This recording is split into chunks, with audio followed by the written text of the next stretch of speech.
Okay, well, thanks everybody for making the time to come along at short notice this morning. One of the questions I get asked most regularly is, what do you guys do in the off season? And so I guess this morning is partly to explain what we do in the off season. So a couple of weeks ago, we were really proud to announce the first ever infrastructure strategy which New South Wales Rugby League has had for investment in infrastructure in community rugby league, and an infrastructure fund to go with that. And then towards the end of last week, we were able to announce a 5-year deal with Adidas, which places our organisation and our brand amongst the leading sporting brands in the world. And so today, really pleased to announce the appointment of some really highly qualified people to our State of Origin teams. And so at the end of last season, maybe a couple of weeks ago now, Kylie Hilda, who had been the coach of our women's team for the past 4 seasons and who had done a fantastic job, and led our women's pathways through what is a pivotal time in the game for women's pathways, decided to stand down from that role. And this morning we're really pleased to announce the appointment of John Strange as the head coach of the Westpac New South Wales Women's State of Origin team. So John would be well known to all of you. He brings a wealth of experience to our organisation and to our Women's State of Origin team in particular.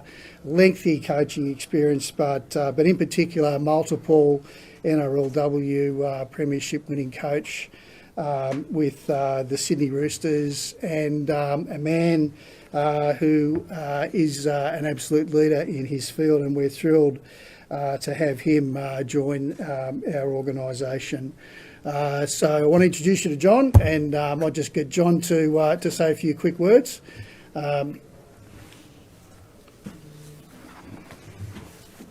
Thanks, Trotto. Well, just firstly I want to thank Dave Trodden and the New South Wales Rugby League Board for giving me this opportunity.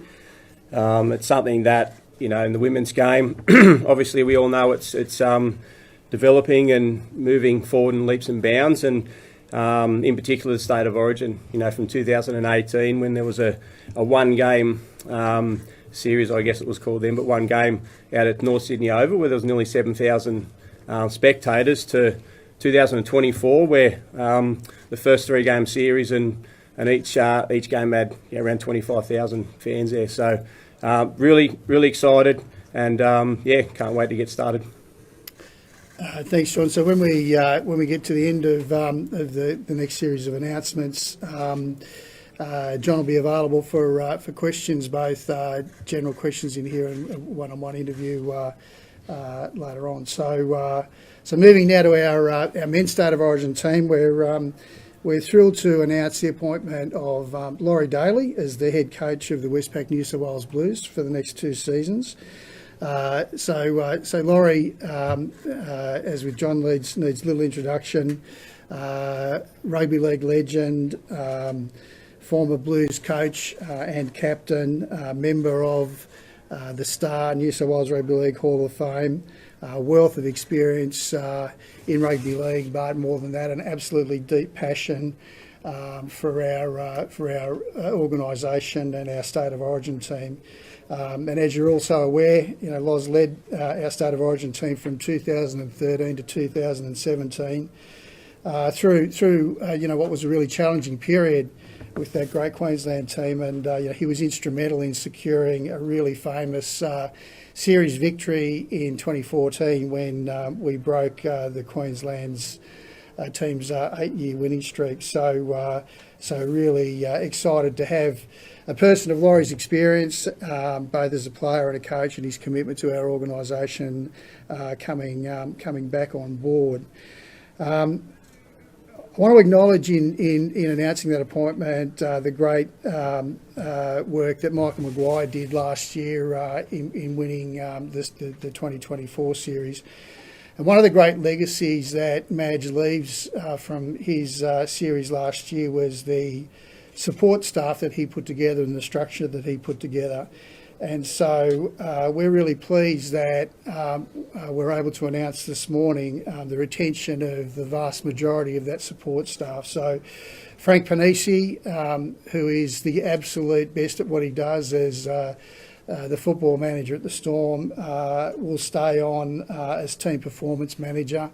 Matt King, for whom our organisation has the absolute highest regard as a coach, has been offered the role of senior assistant coach for the team, and really looking forward to him being able to take on that role.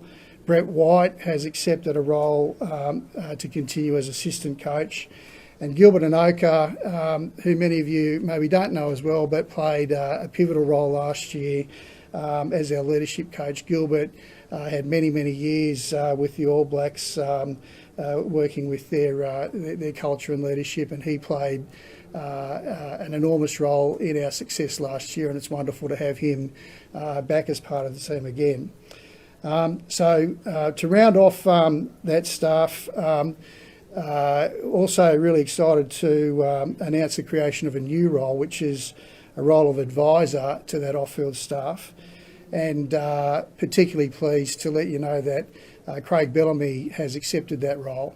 So he will act as an advisor to Laurie and to Laurie's senior coaching staff, and to have the best NRL coach around involved in our organisation is, I think, an enormous vote of confidence in Laurie and the support staff that Laurie's assembled, but also in our organisation as well. So I think that coaching group is arguably the best coaching group for any team, rugby league team in the world. And so I think that New South Wales has got plenty to be excited about for what lies ahead of us in 2025, and for us to build on the great work that was done in 2024 and winning that series in 2024. So, can I introduce to you our new State of Origin coach, Laurie Daley?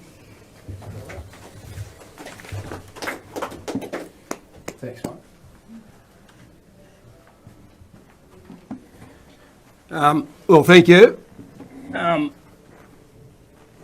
Really excited about the opportunity to coach New South Wales again. 7 years ago.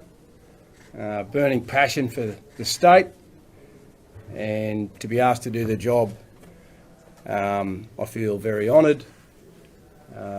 Michael Maguire did such a fantastic job last year, and we're hoping to continue on what he left behind. I'm sure I'll be dealing with you throughout the year. I look forward to it, good and bad. But yeah, really positive signs for New South Wales after what they achieved this year, and it's something that I'm passionate about, and we'll do the best job we possibly can to represent our state in the best possible fashion. Laurie, you know how tough the job is. Why do you want to do it? Love New South Wales, love coaching, and this suits me perfectly. You're a different coach from 7 years ago? You'd like to think so. I'd like to think I'm a better coach. I'd like to think I've learned a lot. And yeah, never thought I'd have the opportunity again, but it's come about. So I've accepted, and we move forward and look to build on what happened this year. What did you want at Laurie in the 7 years between when that ended and now taking the fight back? Oh, I think you learn a lot. I think maturity is one. There's a lot of aspects that go into running a football program, not only the coaching side of it, but the human side. So I think as coaches, as mentors, as managers, or whatever you do as a leader, you're always learning and you want to get better. That doesn't change through life, doesn't change in the workforce. If you've got that desire to be better every day at what you do, there's no reason why you can't be better. It might add more pressure, it might not. But has the mindset changed when you took it over in 2013? You came up against very good Queensland side. When you walk through the door today, Shields are at a year. Yeah, that's exciting because it gives us great opportunity to build off what has been created.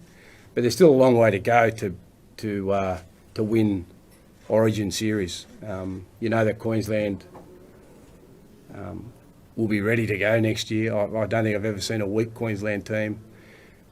They always punch above their weight, regardless of who's in their side, and they've created some of the best players the game has seen. So it's always a challenge, and that'll be the one for us is to be better than what we were this year. Well, you've got a pretty good team around you, who's been working with you. Mate, how did you get Craig Bellamy to be involved? We had a great relationship with Craig over a number of years. Started out as a player, and then obviously we keep in touch. I was looking for some guidance. I was looking for someone, if I ever got an opportunity again, to help me, and I thought that he would be the best possible person to do that. Craig will help the coaches. He'll also be a part of the group, and I'm pretty excited to have him involved. And I think if I'm excited, I think the players will be extremely excited to get to work with someone like Craig.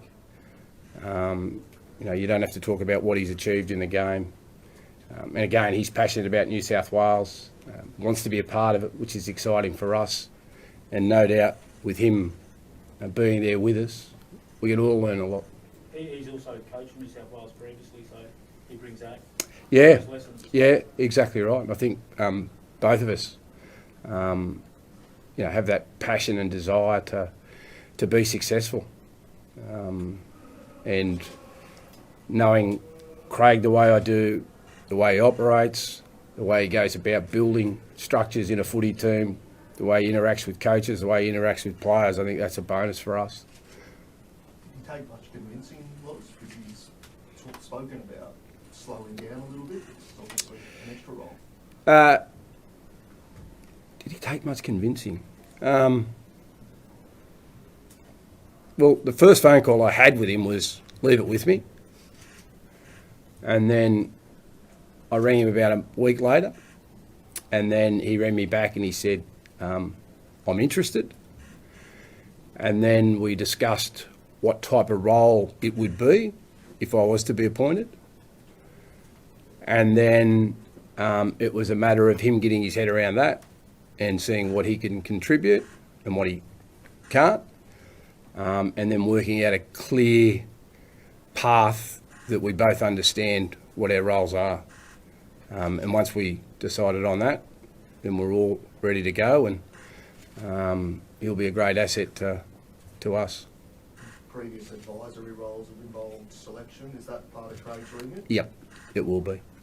And obviously, like part of Craig's hesitancy to come back into the coaching role is just the time of it. Like obviously through the NRL season and taking his attention away from the Storm. Yep. Do you expect to have him in camp with you a fair bit, or how's that going to work? Yeah. So what will happen is obviously they've got a couple of buys during Origin, so there will be a period of time where he will spend a lot of time, and then there will be a stage through the third Origin where he will be in camp.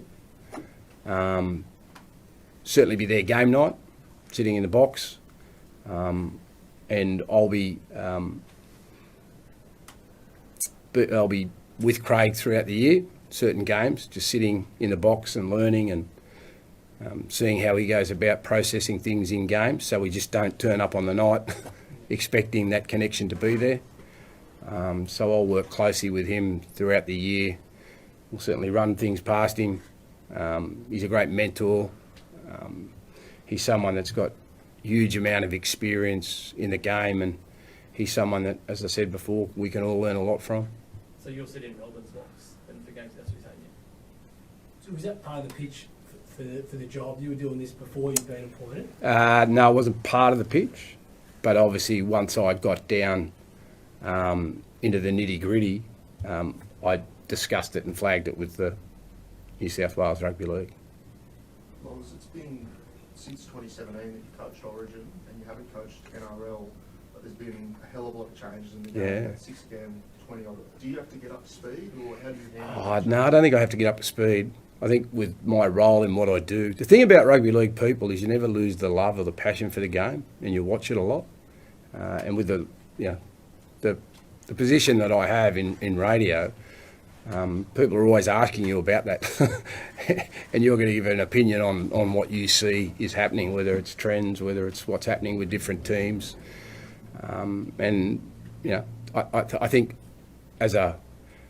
even as a person that just sits and watches rugby league, if I see something, I'll write it down or I'll record it just to have in my own memory bank. So I think I'm always trying to stay relevant. I'm always trying to stay up to speed with the game. And I also try and, at times, predict. But I know what happens when you start predicting stuff. You get it wrong half the time, or most of the time, I should say. John, is there any issue with you juggling, or do you have any concerns about the NRLW season with the Roosters and the Origin commitments? No, obviously with the NRLW shortened season still, it allows, because the girls' Origin, the series is all played out before round 1 of NRLW. It's going to work out really well. There's a slight overlap of 2 weeks from the Origin 3. That'll jump into that 2-week period of pre-season. But we've got awesome staff there at the Roosters. The coaching staff and all the performance staff have been there for quite a few years with me. So yeah, totally confident that all the planning, I'll be doing all the planning with them beforehand. But those couple of weeks when I'm away, with the Origin, total confidence in them looking after it. So yeah, it's the way it is at the moment. In a few years, with the expansion of NRLW, that obviously I think it'll be different. It'll probably back to what the boys are doing, where you can't be an NRLW coach, but at the moment it works out well. John, when people like Craig at the men's job, he speak about the difficulty of coaching against his Melbourne players. Like obviously you're going to have Taryn on the Queensland team.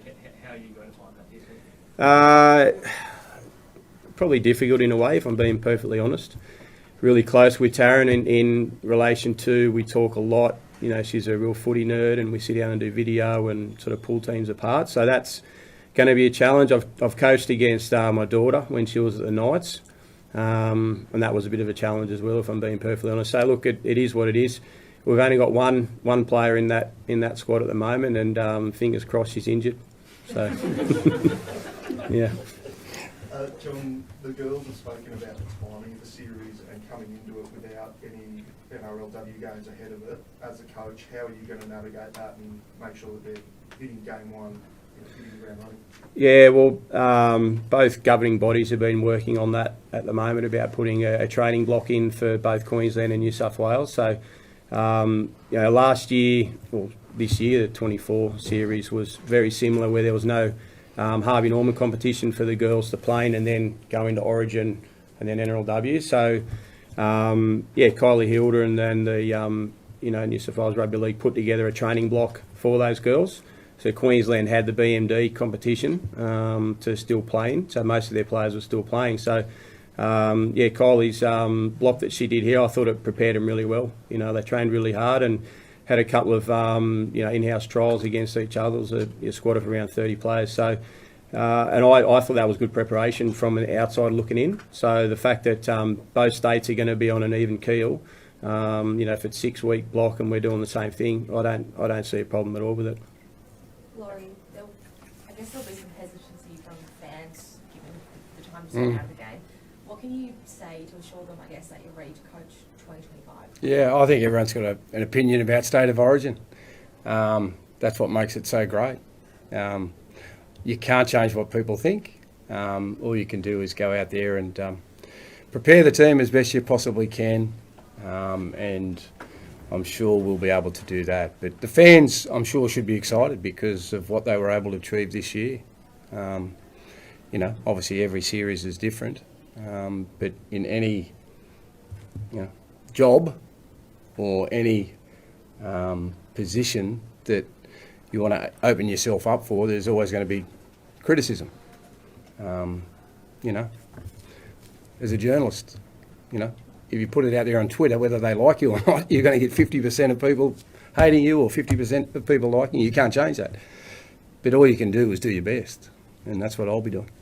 Well, the match made a a lot of changes actually of personnel, Mm. of playing personnel last year, and it's quite successful. Do the guys that got the job done last year, do they sort of start as the incumbents, or in your I think one thing you learn over time is you've got to pick on form too.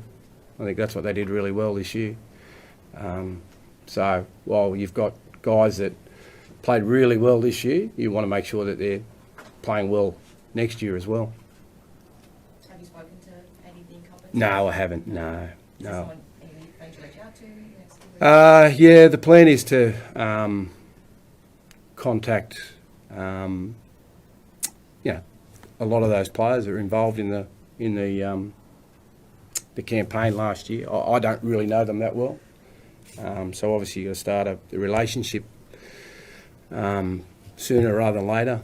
There'll be a camp in early February, that will assemble a lot of players, and we'll have our sort of first sort of in-depth sort of meetings and conversations about what we're going to do and what we're going to try and achieve. There's going to be, like, talk about incumbents, there's going to be one very obvious decision you're going to have to make for the game one, which is going to be your halves. Like, obviously Nathan Cleary missed last year. Yeah. Mitch Moses and Jerome Laurie, the incumbents. Yeah. Have you started thinking at all about how those things No, I think if you get too far ahead of yourself, you just never know. If all those players are available, I'll be extremely happy, and I'm happy to make a tough choice. But one thing you learn when you're in the hot seat, that you never actually get the team that you think you're going to get, because there's always injuries, there's always suspensions. You just got to roll with the dice and pick the best team that's available on the night. And can you keep your day job on radio? Yes. Nothing Yep. has to change from that end? Or? No, I'll be still working. I'll take a bit of time off during the Origin campaign though. There's always talk around Latrell Origin. It's someone you've had a long relationship with, coached him previously. So I'm saying that he's someone that you have got. Oh yeah, I think we all saw what he did in Origin 2 last year. When he's in that mood, there's not a more destructive player in the game. So, hopefully he's playing well for South Sydney, and if he's doing that, that'll be a bonus for New South Wales. I think everyone will be excited to see him play, because they know on this arena he delivers, and what he did in Melbourne last year was pretty special. The other incumbency is Jake Jablowicz, Yeah. captain. Just in terms of selection, do you start with a captain and then pick a team, or do you go team and pick a captain from it? How do you approach that one? Yeah, I think like everything, you pick your players and then you work out who your skipper's going to be. And I thought Jake did a sensational job last year. He didn't get the time, but his impact was amazing. Great leader. I've had a lot to do with Jake. I think Jake's the only player that I may have coached. I'd have to check, but I think he's the only guy within that playing group. Oh, Teddy might have been the other one. Sorry, that I've actually coached and had something to do with. And he's an exceptional person, great leader, and someone that I'm sure will be putting his hand up again. And every time he's played for New South Wales, he's played really well. But again, you just never know what's going to happen around the corner, do you? With injuries. So you just wait and see. What are the odds looking like for the series? I don't know. I don't know. It doesn't faze me what they are either. You just got to prepare well. And if you do that, you'll give yourself the best chance. Thanks, everyone. Well done, guys. Thank you. Thank you very much. Cheers. Hello, doggy. I presume you were supposed to wear those, but I didn't. Put them on now for the. Let's go again. Get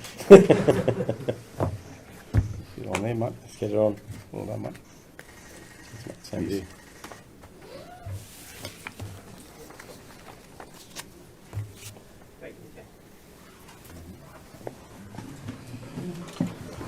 Yeah. Where do you want to do it? Yeah.